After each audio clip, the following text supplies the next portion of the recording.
So this is a gentleman, he's an academic. He wrote a book. And I apologize for the links not being there before. These will all be there. So The Psychological Operations and the War for Technocracy, Volume 1. It's a free book. You can download it. I went ahead and took a look. Yep, there he is. Exposes the transnational psychological warfare operation camouflaged by COVID-19. Identifies World War III seeking to replace liberal democracy with totalitarian technocracy. Explores the potential for evil of weaponized neurotechnology. Oh. Camouflaged by COVID-19, an undeclared global class war was initiated in 2020, aimed at replacing liberal democracy and technocracy, a novel, biodigital form of totalitarianism. The opening campaign involved the largest psychological operation in history, intended to demoralize, disorientate, and debilitate the public.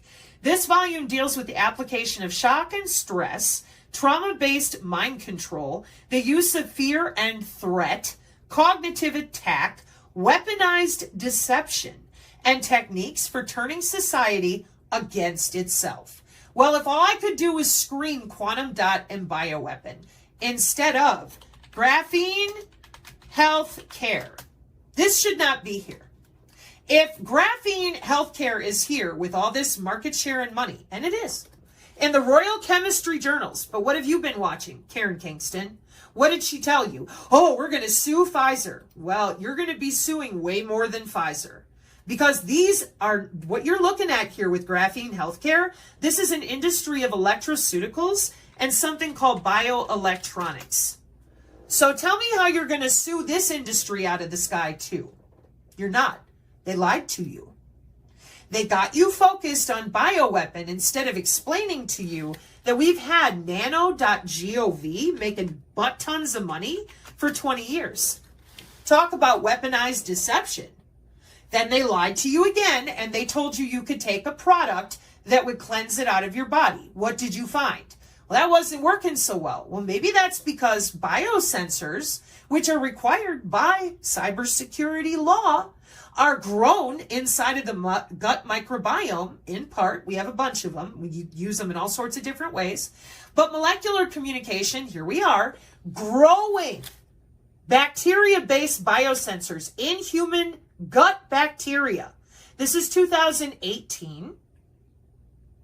And it's comprised with hydrogel and all sorts of remote ways of remoting into your body and making changes. Now, what did they tell you? They said that you could just cleanse. Meanwhile, over at iGen with BioBricks and synthetic biology, here they are having competitions to grow bacterial biosensors right inside of you. This is the part of things where you put your foot down as an adult and say, whoa, that's not a bioweapon. Yeah, I know, it's a biocyber interface. Then you have Professor Achildes and all your Northeastern University, John Hopkins, and you mean to tell me that you're too stupid to verify what I'm showing you? All you got to do is click on it. All you got to do is haul yourself away from the distraction and go read about your human augmentation with the biobots. It is right there, right there. Now, I'll tell you, if somebody had the ability to electrically, remotely log into my body since 2011 with HIPAA law involved, I would want to know how. I would not want to hear MK Ultra because I know that that's from the 60s. I would want to know, what is it now? How does it work in 2024? This is 2011. Do you see where it says in body? Do you think that it would have been respectful for other grown adults who claim they know what the difference is in cybersecurity are people who are smart enough to write language models for their own AI, but they couldn't be bothered to tell you you're connected to that AI right now, today? That's pretty bad, and you know it. We've been mentioning this to all of you. And other creators told you, if they're lying to you, turn them off. It's dangerous. Now you're about to see how dangerous it really is. 3.3 Modification of Data 2011, that a malicious intruder can inject a false node on the human body, ignoring the user's approval and the node change, can insert or delete information transmitted between nodes inside of your body. This result means that if you are attacked with a denial of service or man-in-the-middle attack, that's cybersecurity. Yeah, your body's connected to the cloud. And your insurance company, healthcare providers, or cybersecurity is logging in to your skin and bone for your biometric data. This is not unknown. This is well known. What does it say? If the private healthcare data of a patient is modified in wireless body area networks, he or she can get a wrong disease or be unaware about the disease. And this can happen as a great disaster. That's why HIPAA's involved. That's why Cisco has a whole different set of standards on health level 7 to ensure that your body is secure. And yet not a one of these physicians who's been screaming this entire time and claiming they know it all could be bothered to tell you for this 5 years. They've had to deal with it for at least 10 years. Hey, at least Dr. Brian Ardis was honest about the intensivist and the AI in the hospital. Okay? So, this particular gentleman, this guy right here, David A. Hughes, somebody on the channel dropped his article from the Substack. And y'all know I'm not a big fan of the Substack because of all the frauds. There's a lot of frauds on the Substack. They claim they know it all. They claim they're academics, but they're full of shit. This guy is not one of those academics. He properly cited Professor Achildes and the same Elsevier and some of the other journals that we read from here on the channel for over a year. He properly cited, for those of you who are academics, a bunch of the technologies and military documentation that we talk about here on the Synergy channel. So as you can imagine, for someone like myself and the whole host of survivors that are here, we look at this and we go, yep, there it is. Spectroscopy, microscopy, Raman resurfacing, MATLAB, here it all is. So now, you have heard me say this a lot, is it okay to talk about it now? Can you stop calling it a bioweapon so we can discuss what Rice University is doing? So that we can talk about what CBS News went ahead and told Colorado? Is that okay? That's how bad it is in your truther community. They're so far behind, they have been surpassed by CBS and CNBC. Nope, not kidding. Not at all. It'll be right here on the front of the channel for non-vaxxers. She's right down here. Mind reading technology improves. Colorado passes a law. Okay? So for all your normie friends, there are plenty of links that I put up now that you can take them to CBS, MSNBC, NBC, and they will learn more than in the alt-right truther community. Now, why would that be? How could that be possible? How could it be possible that when I do a basic search for bio-cyber interface, I have nanosensor, molecular communication, Internet of Things, deep learning, and on. I have ResearchGate, taxonomy of systematic review of bio-cyber interface. I click on it. Is it real? Yeah. Has it been cited? Yeah. Is the full text available since 2021? Yeah. Now, how can this exist? How can this be here and it be a big old secret bioweapon? Common sense needs to return to you. You are not this stupid. But they need you to be. Because as long as you continue to sit there and do nothing, everything that you see here for possible mitigation strategies has to do with cybersecurity. Oh, why would that be? Because you're on the cloud. Watch. What does it say right there? Well, you called the synergist the W-band cult. That's cute. Did you know that the wireless body area network is the international standard for 802.15.6? No, but the synergists do. Did you know that the near field communication channel is less than 4 centimeters off your skin? No, but the synergists do. Did you know that your BLE can talk to you with a wireless sensor network just like Zigbee? No, but the synergists do.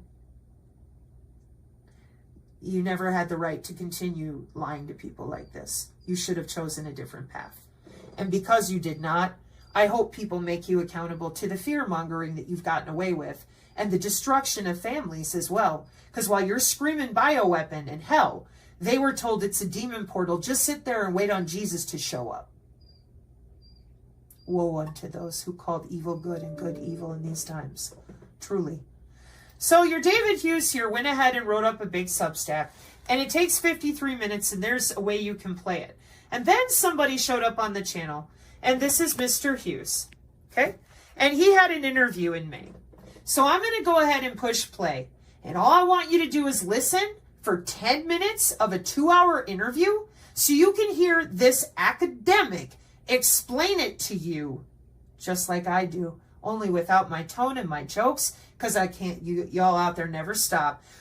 We got to hear it from somebody else. And then you'll scream, you need to hear it from a doctor?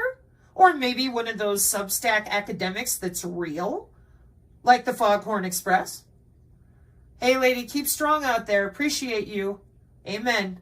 There's others. What about Celeste Salam? Here we go. And amen for those of you who have already done better. Like an ideal weapon system that would allow anybody, anywhere, to be targeted remotely by remote control, simply by the administration of particular frequencies. Individuals can be targeted. It would be kind of an asymmetrical form of warfare. You wouldn't have any chance of fighting back. You could, in theory, just be targeted and collapse dead and no one know why.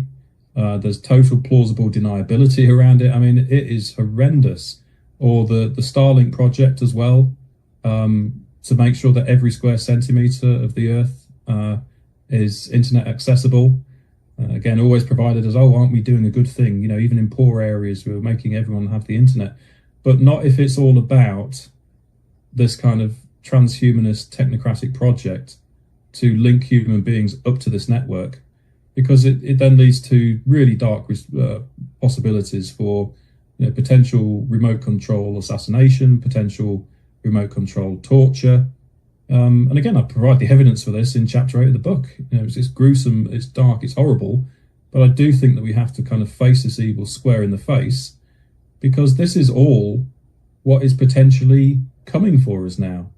And so much of this technology is being designed, you know, for example, kind of neural nets that are syringe injectable and so on. This is a reality. The attempt to use a new substance called graphene, found in 2004, has these incredible properties. It's kind of 1 atom thick, 2-dimensional essentially, but super strong, super conductive, and all of them. So, minute or two in, what have we discerned so far? He said they're going to use a bunch of frequencies. Yeah? Oh, you mean like with pervasive computing? What do you need to know? Well, the wireless body area network connects all the independent nodes they put in your clothes, on your body, around your body, or under your skin. And then they take care of the frequencies for those wireless body area networks so that they can log in. They have multiple ways to do it: frequency band, packet component, modulation. What is all this? Well, that's what a network engineering professional or computer networking person puts inside of something called the PPDU. That's your packet structure, the physical protocol data unit. And every computer networking person knows this, and they also know that they have to utilize the right frequency band. Yeah, just like over here with the FCC. Electronic health monitoring took a big step forward in 2012 when the United States Federal Communications Commission approved spectrum for medical body area networks that allotted frequencies on certain megahertz that were part of the spectrum that was returned when TV shifted from analog to digital. So over here, Everybody knows in computer networking that we mind and monitor packets with body area network IDs and a MAC medium access control header, because everyone in computers knows that if you are going to connect anything to the internet, the very first thing that happens is you get a MAC ID. So as I mentioned previously, I've had to teach people more about computer networking than I ever thought I would. And right here at the physical layer where your media, signal, and binary transmission is, you don't connect to the internet without layer 2 of the open systems interconnection model of computer networking. Since the 40s, you heard me, 4 T's. So everybody knows in computer networking that the moment you want to connect anything to the internet, you're going to get a MAC ID. That includes peer-to-peer blockchain. What'd you tell people? You scared them. And then you lied. And when people like me stepped up 2 years ago and said, you don't need to be afraid, this is computer networking through the human body, you refused to learn. You refused to tell the truth to your fellow man. And you lied. If you're from computer networking, you straight up lied and laughed at people while they were afraid of MAC IDs. Something everyone in computers knows about since the 1940s. Have I said it enough? Disgusting. So then, because they have no knowledge, you said frequency, frequency, as if it's something to be afraid of. It's mandated. These are jobs. So he told you, we're watching the frequencies, watching your body, these people get to log in whenever they want to. Stranger Things ending scene that I play for the Synergist sometimes. Trying to up the heart fire, encourage people not to give up, you know?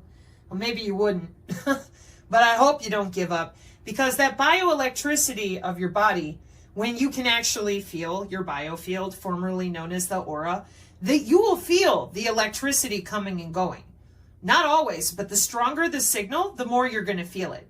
What you're looking at right now is the W-band Omnet projects. I show this a lot. It's 8 years old on the YouTube, because you can get a PhD in the wireless body area network. And all it's doing is pulling the heart and the oxygen, whatever medical biometric signals that the white-coated Yeti, we started calling them Yetis instead of doctors because they won't admit their biosensors. And we're like, how does your e-health, telehealth, medicine work with your apps? Oh, I don't know. I wave a magic wand. And we're like, you sure you're not using the medical body area network with the internet and health level 7 with HIPAA regulations? Because that's what Cisco says.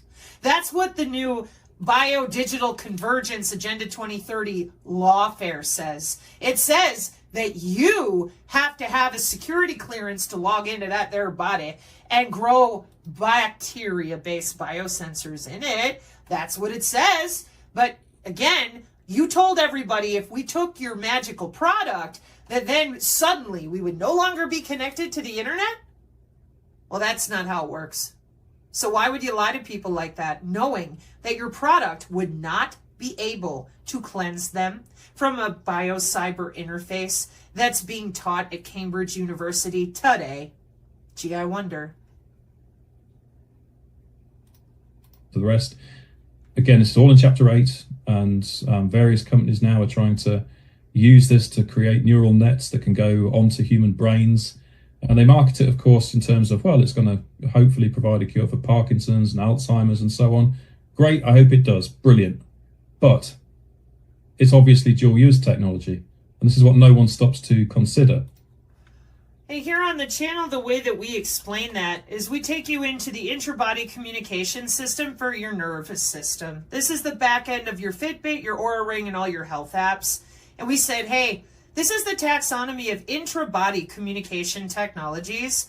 And everybody went, what are those? And we're like, okay. So we search Google. We're like, yo, intra-body communication is a technology using the human body as a transmission medium for electrical signals. Your body is the wire. And everybody went, what? And we're like, yeah, this is what we've been trying to tell you. When the human body is the wire, it's hard to hack the data.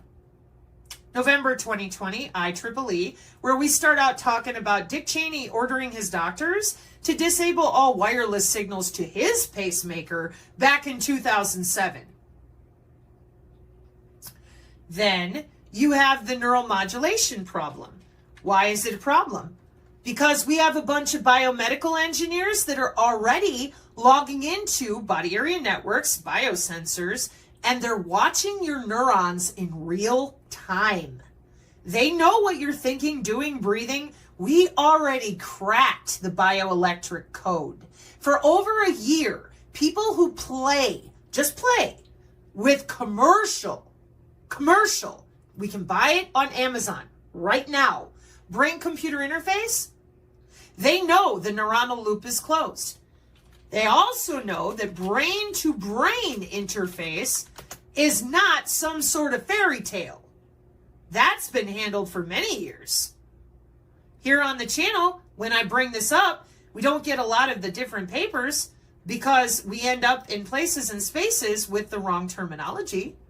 But here you go. Human to human, closed loop, brain to brain interface. And what does it say? 2017. The paper that I take people to, that I will leave here for you, is from Frontiers, the Systematic Review of Prisma, one of their BrainNet, I think it is, technology. Pretty sure it's BrainNet. It's one of them. And it talks all about the differences that they do between transcranial and brain to brain. But the best thing about this paper is their cute little timeline here so that people understand why brain-computer interface is so well known. Because the first human-to-human, brain-to-brain study was all done 10 years ago. So can you try to consider in your mind that they've been doing this with humans, multi-sender to single receiver, since 2019. That's called a biocyber backbone, a cyber-physical system. Your industrial cyber-physical systems are part of the fourth industrial revolution with your same IEEE and your National Institute of Standards and Technology. It's a cyber-physical system that includes your healthcare, right there. And you see how the human is right here with the interactions with the Internet of Everything? That's why NIST is involved in the bio-cyber interface for cyber-physical systems on a cyber-physical backbone. 2017, right? Yeah, 2017. And your digital twin is already allowed to be accessed per our Senate for biological product and biosimilar or interchangeable new types of wireless drugging and wireless healthcare. See what a difference it makes when we use the right terminology instead of MK Ultra. No, brain to brain, 2014. Human to human closed loop, 2017 for neurons and muscle control. Innovative circuits for medical application, biotelemetry, biomems, point of care, genomics and systems biology, human machine interfaces, body area networks, and biosensors. If it's good enough for y'all to get together in a hotel and have a ton of these conferences, because there's many of them worldwide, then why wasn't anybody able to talk about it? Well, there's money involved here, and it's pretty big money with nanotechnology and nano.gov.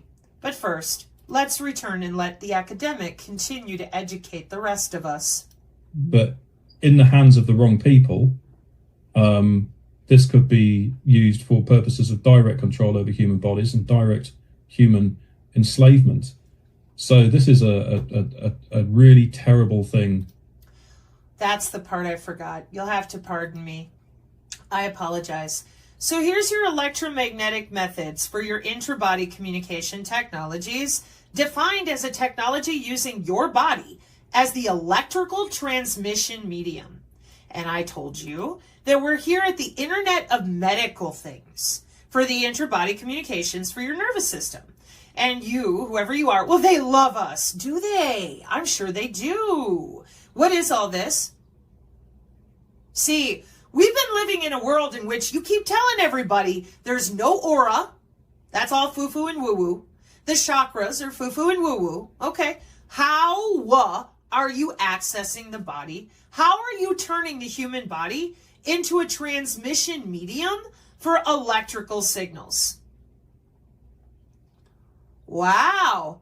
You want to tell me how? Look at how many pages. This one's in the Synergy Tech Metric PDF. This one we look at all the time. Here's the one we're on now. How'd you miss it? Gee, I wonder. How does it work? Who's in charge of all this? Let me show you what he means by dual use. Because clearly, way too many of you out there just never bothered to look any of this up. I'm sure. You had no idea, right? That the wireless sensor network topology of the ultra-wideband and that intra-body communication on a wireless body area network would send high data rate wireless communication. What does it say? 802.15 biosensors. They got their own little network inside that working group. Yeah, and you're not hacking that. That's the whole point of cybersecurity on the body. Medical radar. Isn't that nice? What does it say about the monitoring? Yeah, you're not in the hospital connected to anything. Isn't that nice too? Now tell me how. I don't want to hear ghost stories about demon portals at CERN. I want to hear about that digital twin. I want to hear about sending a drone over your home in order to get your healthcare data. No problem. IEEE again. Implementation in 2021 of the Internet of Things and an unmanned aerial vehicle to go check your W-band. For what? Heart rate, temperature, motion, oxygen. Okay? Now, the question that I've asked you a couple times, how does it work? Well, you don't know. I'll guarantee it. Because it's electronic and electromagnetic warfare for 60 years that not a damn one of you will talk about or go near. That's what you're gatekeeping for. What does it say? How does electromagnetic warfare work? Radio wave, microwave, millimeter wave, infrared, and visible light, huh? Yeah. And let's take a look at that taxonomy under your skin again for their new healthcare for you. Let's see what it says. Microwave, millimeter wave, terahertz, and optical. Yeah. With driving different frequencies through the neural signal transmission of intra-body tech. Now, how did they get away with this? Because you all lied about human anatomy. You told everybody the biofield is not real. The human aura is not real. It is just garbage. It is fake. It doesn't exist. The chakras do not exist. You're not electrical. Shut up. That all belongs to religion. Meanwhile, what were you doing? Fake, fake, fake, fake, fake. What were you doing while you told everyone else to shut up? Bioelectromagnetic algorithms. So, you connected people to the cloud by their body. Then you wrote algorithms for their DNA specifically. And those bioelectromagnetic algorithms are also on the National Institute of Health. This is just one paper to show for it. There's tons of them. Back into all those databases for your cute little biomedical engineers to log in and out of your blood, bone, and tissue. And this is 2023, but they've had access with HIPAA regulation since 2011. This particular blog is 2018. Where has your truther community been? MK Ultra, Robert Duncan, and not being able to properly explain seq RNA or CRISPR, and then telling you viruses don't exist, nothing exists, now cells, DNA, none of it is real. Meanwhile, intelligent people like those on our channel, we're right here with this guy because he knows how to read. This guy has not been to our channel that I know of. So how is it possible that his entire Substack looks like Non-Vaxxer 420's Rumble channel? Oh, gee, Professor Akil, these people, I wonder.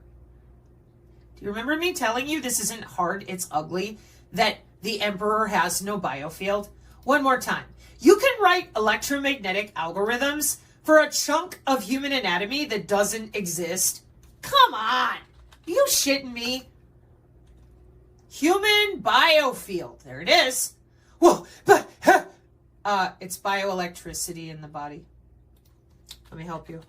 Bioelectricity is the electrical currents and electrical potentials generated by or occurring within living cells, tissues, and organisms. Yeah. And on the biofield, once you get past their lying mouths, then you find all these different, what does it say? Medicine and scientific studies of the electrical properties of cells and tissues. Oh, so they lied. Yep. And what do they do with your human aura? You know, the anatomy you're not allowed to learn about, talk about, etc., etc. Well, for that, you go back over here, hang on, to intra-body communication. Do you remember how we got here? We went to your brand new taxonomy of intra-body communication technologies for the back end of your Fitbit, your Oura Ring, and all that. And it said to us that intra-body communication technologies is defined as using your body for the medium, the transmission medium of electrical signals. The electrical signals coming out of your electrical anatomy that you're not allowed to know about or talk about.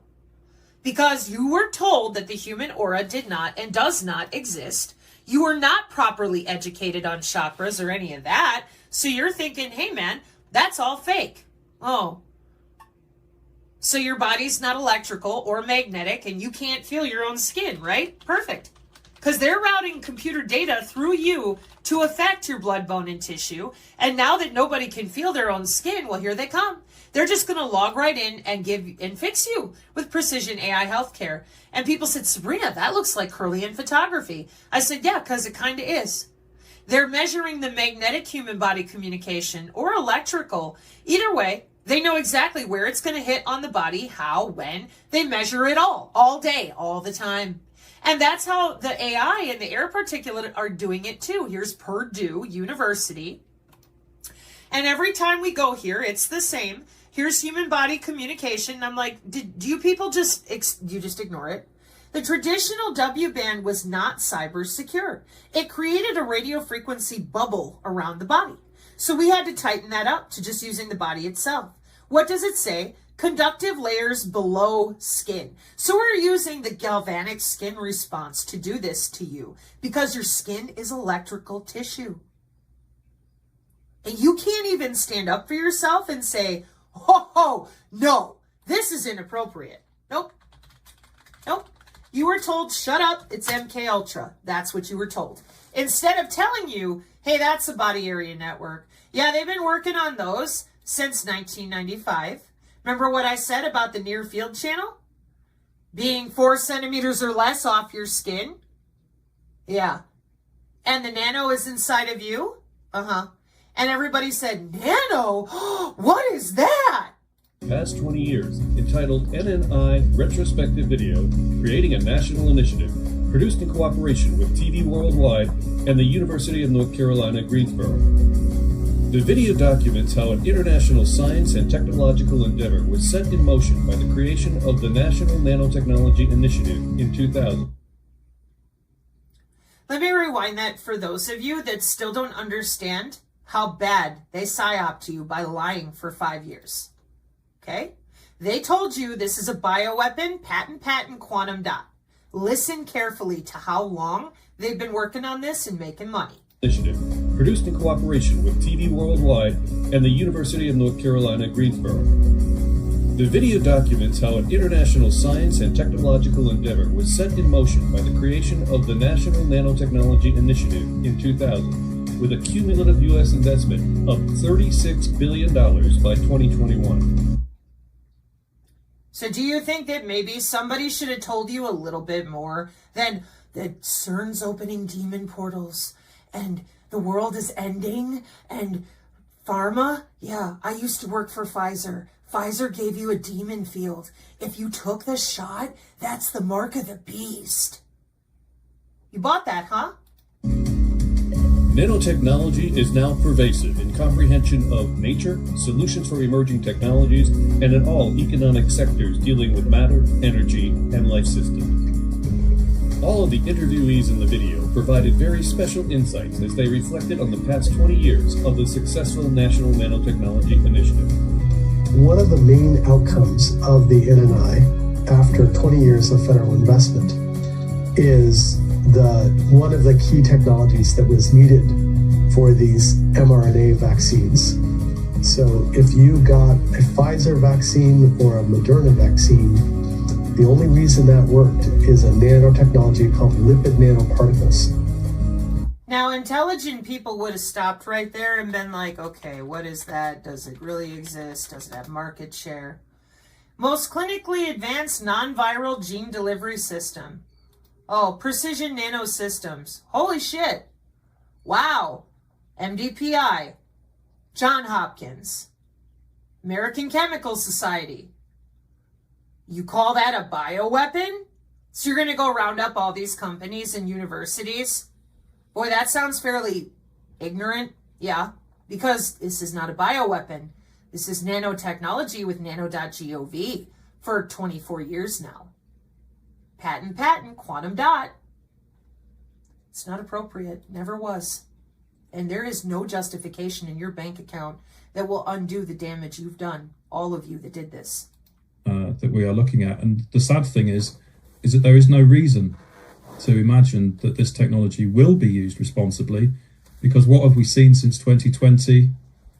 A complete tearing up of basic medical ethics. Informed consent, first do no harm. All of these things just went straight out the window.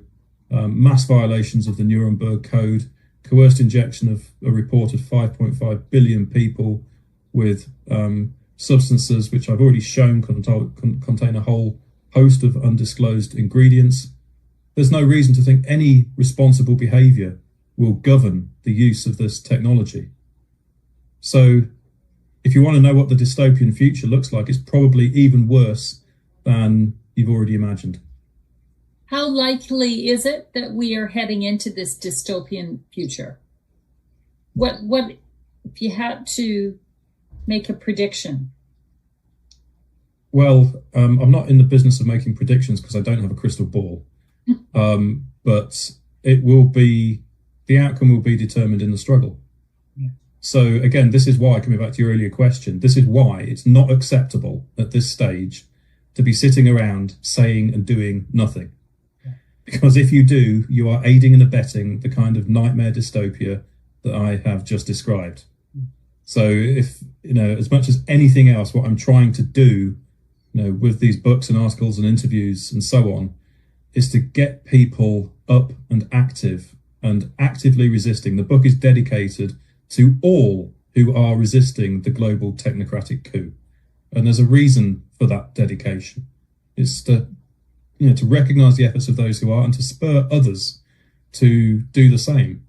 Now, if enough people get up and active, none of this has to come into being. Mass non-compliance is enough to render all of this inoperable.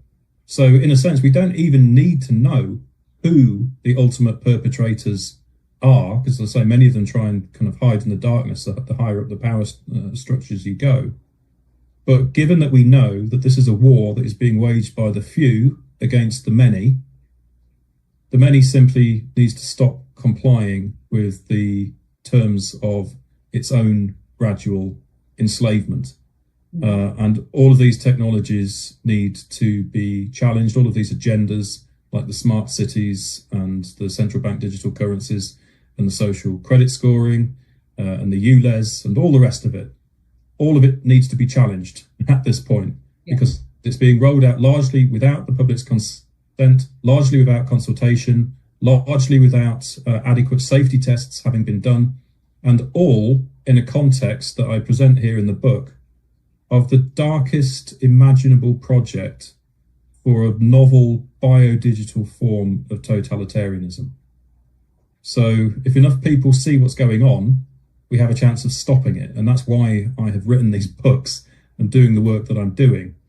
But everybody else, everyone, including you watching, yes, you have to do something now, okay? We all have to do this. So in that section where you're talking about mass non-compliance, one of the first items that you touch on are smartphones. Mhm. Tell me why you think smartphones are so important in this battle. Well, I mean, they're the gateway drug, really, to much worse to follow.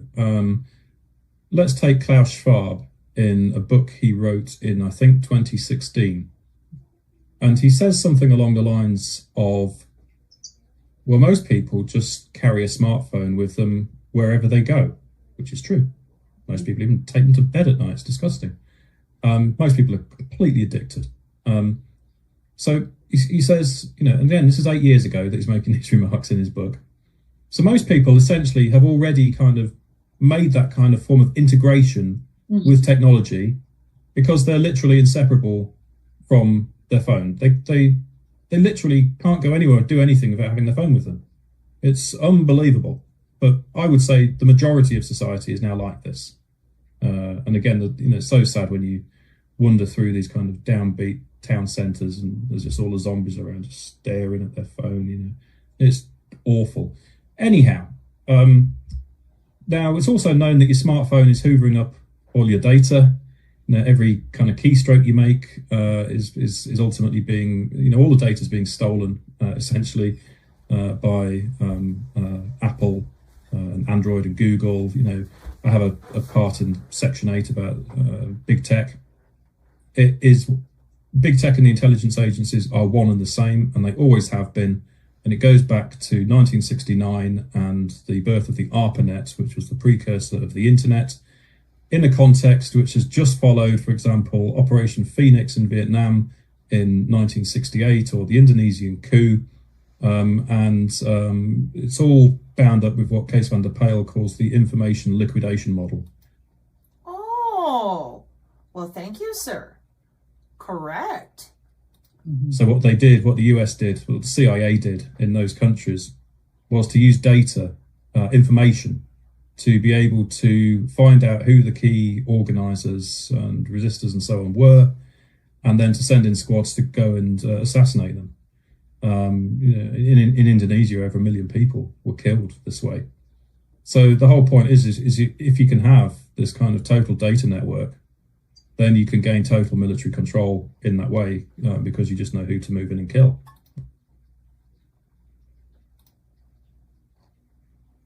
Oh, no, can't be.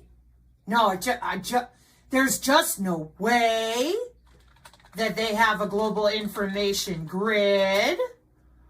Oh, my word. Yeah. And they've been doing it since Vietnam. Yeah. Okay. And it's all been there the whole time. It's still here. And for those of you, I have a new search to show you on basic Wikipedia so that nobody's confused.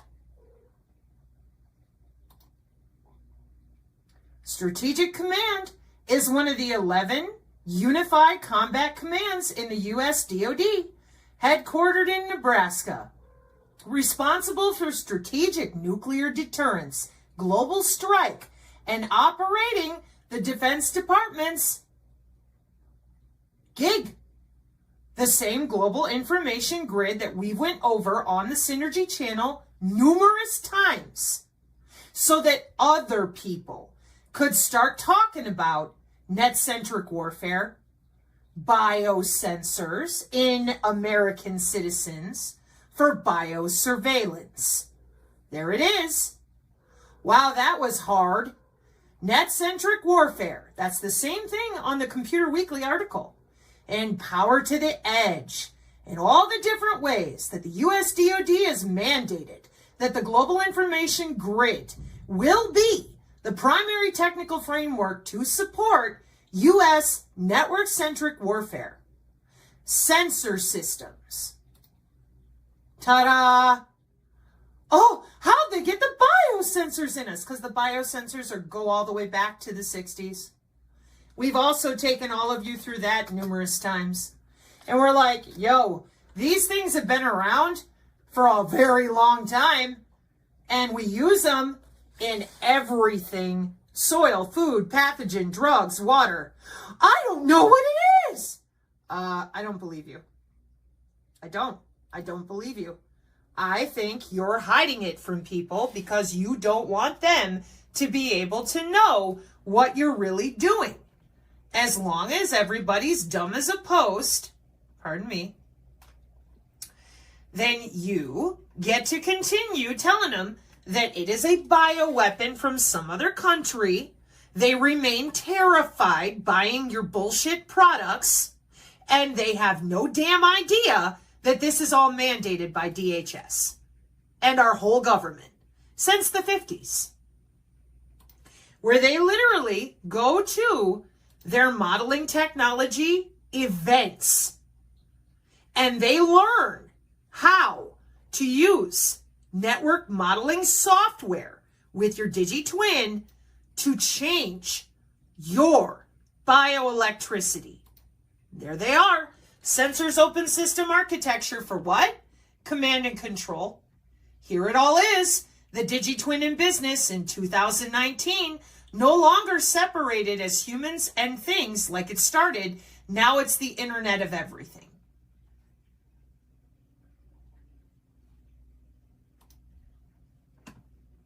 So thank you to this gentleman, and I suggest all of you actually finish this interview, because from here on, it just gets more damning to those of you that opted to lie. And this isn't about message over messenger. It never was, and it never will be, at least not for me. What this is about is going to work and collecting a paycheck for something that somebody should have said no a long time ago. The church hearings were a bomb. The whole thing with the Q was a bunch of trash and noise that people are still buying into rather than getting educated. I'm sorry, but your Q is a Department of Energy issue. They've got a big old database to log into you. And until we start talking about human augmentation, biobots, and all this, oh, it's UFO. No. That's probably a drone coming for your biometrics over your home, like they were doing in Malaysia during the COVID. But the American population is expected to believe the health ranger when he tells you that a sorcerer is casting spells on you, instead of telling you the biometric data is being collected by the drone over your home.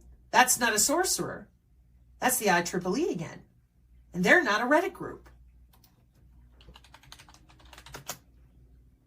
They've been around for 140 years.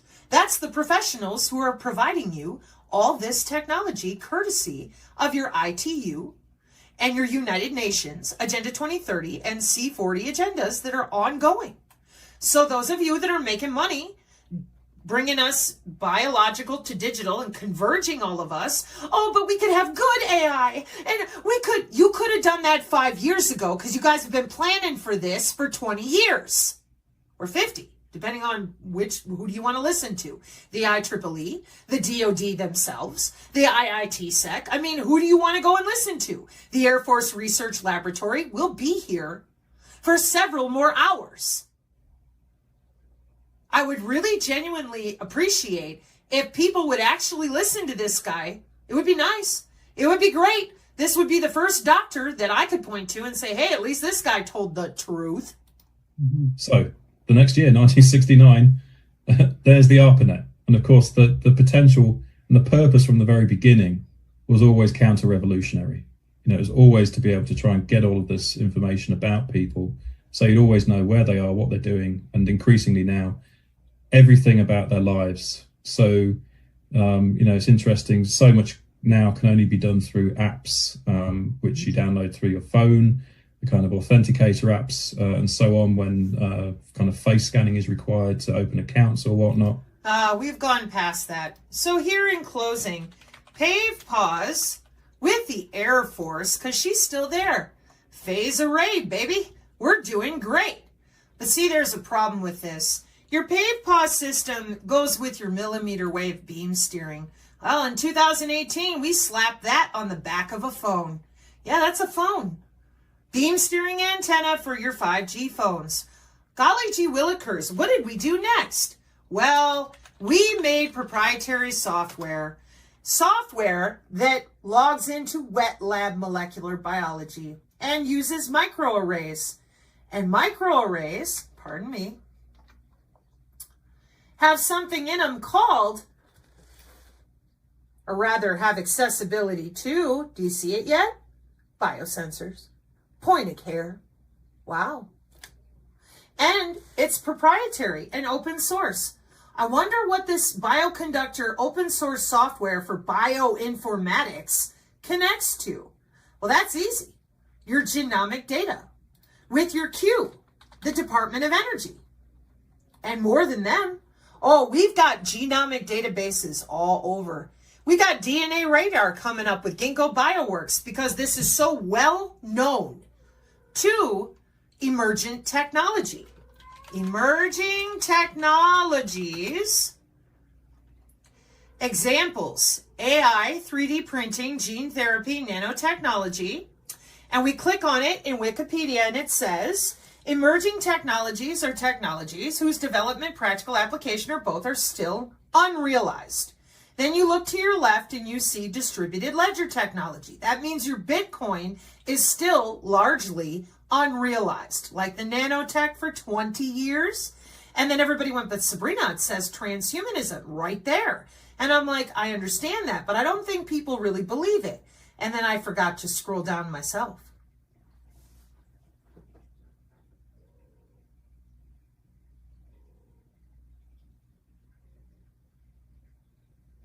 Can't say it enough.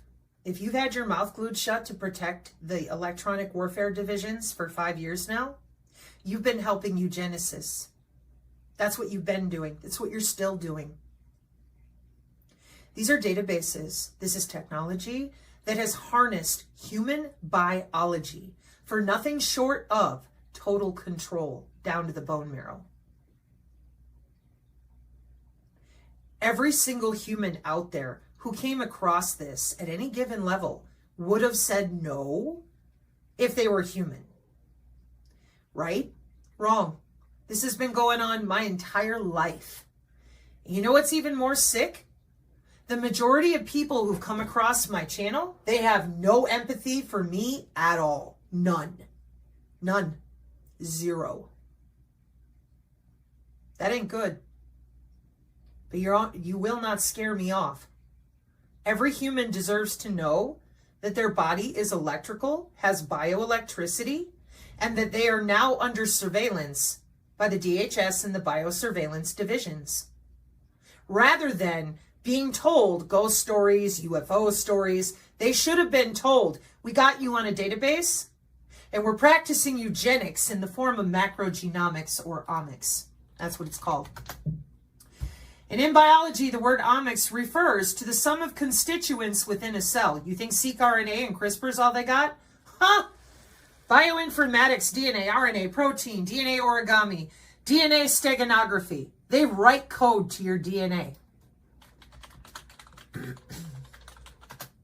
That's how little they think of you. Your same people that you keep telling me out there, oh, they're going to save us. They can't. Library access and cybersecurity. The people that run these systems run them for human husbandry and complete control for 60 years or 30 or 50. And those of you out there that have now relegated all of us to this biological to digital enslavement, tell me how you're going to get the biosensors out of people and turn the grid off. You think it's 5G towers. It's not. Your body is the network. DNA steganography, where's the DNA coming from? We are not housing the DNA in a computer. It's inside of you, your wireless body area network. W-band blockchain. Have you looked at that yet? We're cypherpunks. Nope. You change yourself to the internet. The infrastructure is you, your body. The infrastructure is not a computer. So tell me, given that you are the node on the network, how do you turn off your DNA signal? Because that's what they're measuring with the bioelectromagnetic algorithm. And your body, if you remember, if you were paying attention when we were over here learning about your intra-body communication, it told you that your body is the medium. Hang on a moment. Intra-body communication technology Your body is being used as the transmission medium for electrical signals, the same exact way that we use electrical signals in electronic warfare. So turning off the 5G tower ain't going to help. We load balance body area networks by who you're around. W-band protocols. Load balancing W-bands. Yeah. They called it shedding. I said, bullshit. You're load balancing your networks. Yeah, you have to. All networks have to be load balanced, including bodies. So if your body is the node on the network, and the network is what does the killing,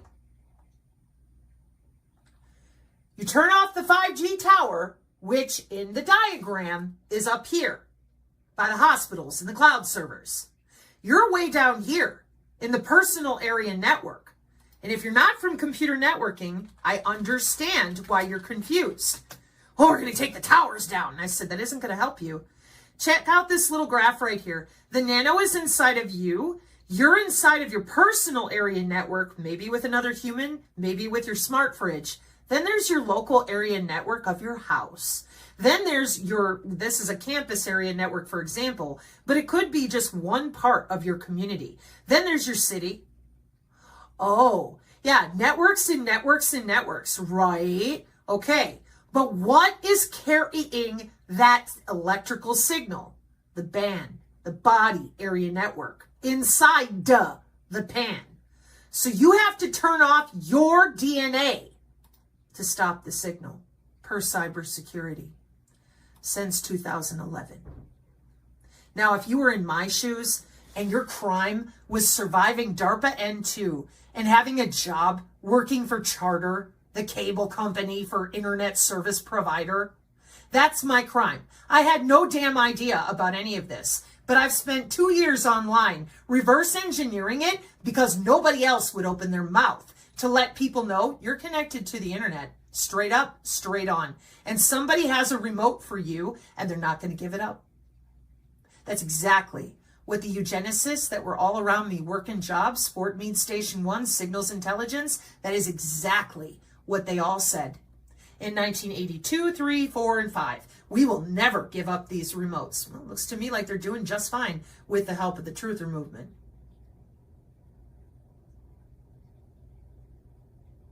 I thought America didn't approve of eugenics. Well, I guess America has changed her mind. The people that don't want to talk about the body area network, check out the money they're making over the next 10 years. I guess I would protect my bank account too? Fuck no, I wouldn't. Digital enslavement is very real. And they didn't start it 5 years ago. Mark 5:36, amen.